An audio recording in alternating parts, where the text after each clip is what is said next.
Good morning प्यारे बच्चों, मैं हूं आपके एजुकेटर पूर्णिमा और हम करेंगे वर्कशीट नंबर 7। सब्जेक्ट आपका मैथ्स है, क्लास आपकी 7th है और आज डेट है 15 अक्टूबर। स्टूडेंट्स, पिछली वर्कशीट में हमने लाइंस एंड एंगल में बहुत सारी चीज़ें सीखी थी। अब हम आगे बढ़ेंगे। जब दो लाइनें आपस में एक दूसरे को काटती हैं तो उनको कहा जाता है इंटरसेक्टिंग लाइन। क्या कहा जाता है? Intersecting line. ठीक है, जब एक लाइन, ठीक है, दूसरी लाइन के ऊपर ऐसे खड़ी हो, ठीक है, एक लाइन दूसरी लाइन के ऊपर बिल्कुल सीधी खड़ी हो, ऐसे नहीं, ऐसे नहीं, बिल्कुल स्ट्रेट खड़ी हो, तो उनको बोला जाता है परपेंडिकुलर लाइन। ठीक है, सो पैरेलल लाइन, लाइक आपके रूम की जो दीवारें होती हैं तो दूसरी दीवार जो फ्लोर होता है उससे क्या होती है? परपेंडिकुलर होती है। फिर जो दो लाइन, आपकी लाइन की जो आपकी कॉपी की जो लाइनें होती है वो सीधी जाती रहती हैं, सीधी जाती हैं। तो ऐसी लाइनें जो कभी ज़िंदगी में मिलने वाली नहीं हैं उनको बोला जाता है पैरेलल लाइन, क्योंकि उनके बीच का डिस्टेंस हमेशा कहीं तक भी दूर तक चले जाओ सेम रहेगा, तो वो पैरेलल लाइंस रहेंगी। ठीक है, अब देखो, अगर दो लाइनों को एक लाइन काट दे, दो लाइनों को एक लाइन काट दे तो उसको कैसे क्या बोलेंगे? Transversal line. ठीक है बच्चा, इंटरसेक्ट लाइन जब दो लाइन एक दूसरे को काटे, परपेंडिकुलर लाइन जब एक लाइन जो है दूसरी लाइन के ऊपर बिल्कुल सीधी खड़ी हो, पैरेलल लाइन जब दो लाइनों के बीच में बिल्कुल सेम डिस्टेंस हो, कहीं से भी माप लो। अब मैं आपको कहती हूँ कि ये और ये लाइन, क्या ये दोनों लाइनें सेम परपेंडिकुलर है? नहीं। क्यों? क्योंकि यहाँ पे अलग डिफरेंस है और यहाँ पे अलग है, तो ये पैरेलल लाइन नहीं है। सेम बराबर डिफरेंस होना चाहिए लास्ट तक। ठीक है बच्चा, अब आप समझेंगे। ये शेप आपको देखनी है। ठीक है, जब दो parallel, observe the shape in the following, parallel lines are cut by transversal line. जब दो पैरेलल लाइन को एक लाइन काट देती है, ट्रांसवर्सल लाइन काट देती है, तो क्या होगा? एक देखिए, ये एंगल बना एफ। ठीक है, जो एफ से बनेंगे वो सारे एंगल क्या कहलाएंगे?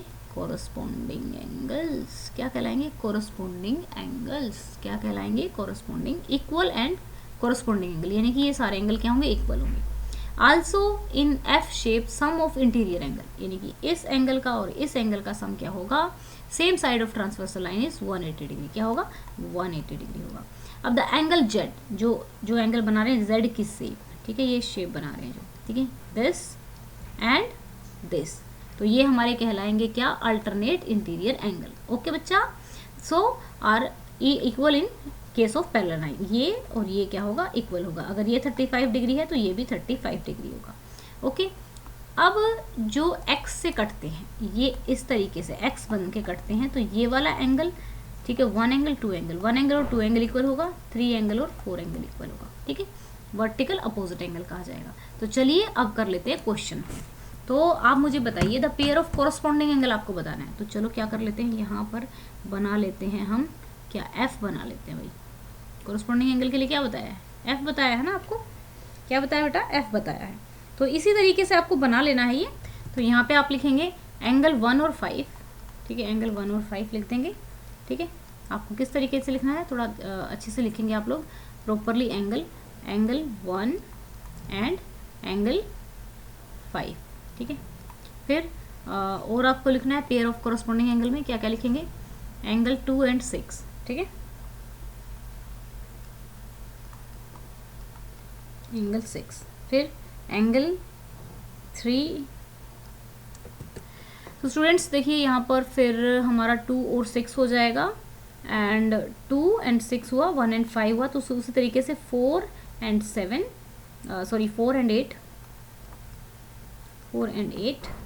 एंड फिर 3 एंड 7। Okay, 3 and 7। तो ये तो हो गया हमारे फर्स्ट पार्ट का आंसर। ओके, अब आप सेकंड वर्टिकल अपोजिट लिखेंगे। तो वर्टिकल अपोजिट लिखने के लिए आपको क्या करना पड़ेगा? ये मैं लिख रही हूँ, फर्स्ट पार्ट का अपना उतार लेना। तो वर्टिकल अपोजिट के लिए ये वाला, ये वाला, ये वाला, ये वाला। तो वर्टिकल अपोजिट में एंगल 4 इक्वल है एंगल 2 के, तो एंगल 4 और एंगल 2, एंगल 1 और एंगल 3, और एंगल 8 और एंगल 6, एंगल 5 और एंगल 7। ठीक है, तो ये हो जाएंगे 4, 2 एंड 5, 7। तो ये हमारा क्या हो गया? सेकंड वाले का आंसर हो गया। सेकंड वाले का आंसर ये हो गया, राइट। अब थर्ड वाला देखते हैं, फटाफट उतार लीजिएगा। ओके, थर्ड वाले का आंसर आप देखेंगे, the pair of alternate interior angles. Pair of alternate interior angles आप करेंगे, तो एंगल 2 यहाँ हो जाएगा, angle 2 and angle 8, angle 3 and angle 5। Okay बच्चा, ये हो गया।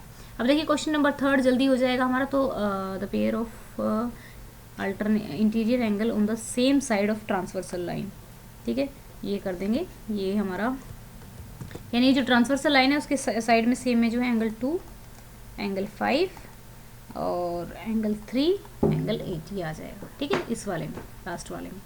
ओके, इस तरीके से करेंगे। फर्स्ट का मैंने लिखवा दिया था, सेकंड का ये हो जाएगा angle 2 and angle 3 and angle 5, ठीक है। थोड़ा साफ लिख देती हूँ ये, अगर नहीं समझ में आएगा तो इसको थोड़ा सा, ठीक है। Angle 2 angle 2 and angle 8, angle 3 and angle 5, ठीक है। ये हमारा थर्ड का है, ठीक है, ये हमारा थर्ड का है। सेकंड का मैंने लिख दिया है, ये हो गया थर्ड का। और फोर्थ का हमारा हो गया एंगल 2 एंगल 5 और क्या है एंगल 3 एंगल 8, एंगल 3 एंगल 8 ये लिख लेंगे, एंगल 3 एंगल 8। ध्यान से सुनेंगे और लिख लेंगे इसको। अब यहाँ पे देखिए, इफ 2 लाइन्स इंटरसेक्ट, दो लाइनें एक दूसरे को काटती हैं तो हाउ मेनी एंगल्स, कितने बनाती है, 1 2 3 4, 4 एंगल बनाती है, ठीक है। अब यहाँ पे देखिए in figure P is parallel to Q, P क्या है, पैरेलल है Q की। Find the unknown angle namely ABCDEF। तो एक बात बताओ बेटा, यहाँ पे मुझे आप ये देखिए यहाँ पे हम कर देते हैं, ये काट रही है ऐसे, ये काट रही है ऐसे, तो वर्टिकल अपोजिट एंगल होता है, तो ये हमारा कितना आ गया 125 डिग्री, ठीक है, क्योंकि वर्टिकल अपोजिट है तो ये मेरा 125 डिग्री है। तो अल्टरनेट एंगल की तरह यहाँ पे अगर हम देखेंगे कोरस्पोंडिंग एंगल में, तो मेरा बी भी कितना आ जाएगा 125 डिग्री आ जाएगा, ठीक। मुझे ये पता है a जमा 125 इज इक्वल टू कितना होता है 180 होता है। तो a इज इक्वल टू क्या हो जाएगा, यहाँ पे 180 में से माइनस कर देंगे 125, तो यहाँ पे क्या आ जाएगा, तो यहाँ पे a मेरा कितना आ गया 55। अगर मेरा a 55 डिग्री आता है तो c भी मेरा वर्टिकली अपोजिट 55 डिग्री हो जाएगा, और b मेरा अगर 125 है तो मेरा d भी कितना हो जाएगा 125। क्यों, क्योंकि मेरा क्या है वर्टिकली अपोजिट एंगल्स हैं। तो फिर यहाँ पे f को देखेंगे तो d मेरा ये दोनों वर्टिकली अपोजिट है, ये मेरा कितना हो जाएगा 55 डिग्री हो जाएगा, e भी मेरा 55 डिग्री हो जाएगा। तो इस तरीके से आप लिख लेंगे। तो यहाँ पे मैं लिख देती हूँ। तो स्टूडेंट्स यहाँ पे आप देखेंगे angle E, angle A, angle C, angle F क्या है मेरे 55 डिग्री है, angle B angle D 125 degree है, ठीक है। तो इनको लाइव सेशन में भी हम करेंगे। आई होप आपको अच्छे से समझ में आ गया होगा। अगर कोई प्रॉब्लम है तो आप कमेंट करके पूछ सकते हैं।